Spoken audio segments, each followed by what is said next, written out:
बिस्मिल्लाहिर्रहमानिर्रहीम। अस्सलाम वालेकुम नाज़रीन। आज रात से जुमेरात 4 अगस्त के रोज़ मुल्क भर का मौसम कैसा रहेगा? आने वाले 24 से 48 घंटों के दौरान मुल्क के कौन कौन से इलाकों में मजीद बारिशों का इम्कान, और अगस्त के पहले 15 दिनों के दौरान भी मुल्क के बहुत सारे इलाकों में गरज चमक और तेज हवाओं के साथ मानसून की मजीद मूसलाधार और तूफानी बारिशों की ताज़ा तरीन रिपोर्ट के साथ हाजिर हों।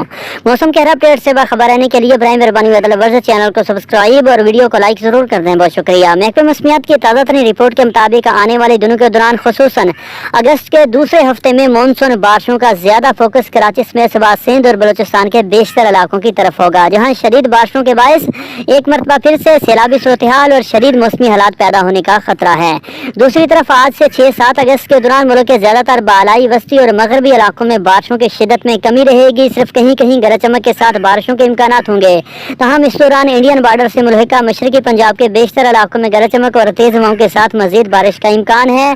तहम नाज़रीन, कश्मीर, गिलगित बल्तिस्तान, खैबर पख्तूनख्वा और लाहौर, मरी, इस्लामाबाद समेत मुल्क के ज्यादातर बालाई और वस्ती इलाकों और पंजाब, खैबर पख्तूनख्वा के ज्यादातर इलाकों में 7, 8, 9, 10, 11 अगस्त से मानसून की तूफानी बारिशों के अच्छे सिलसिले दाखिल होने की तवक्को है। कुल मिलाकर अगस्त के पहले 15 दिनों के दौरान मुल्क भर में गरज चमक और तेज हवाओं के साथ जबरदस्त मानसून बारिशों के इम्कानात रोशन हैं।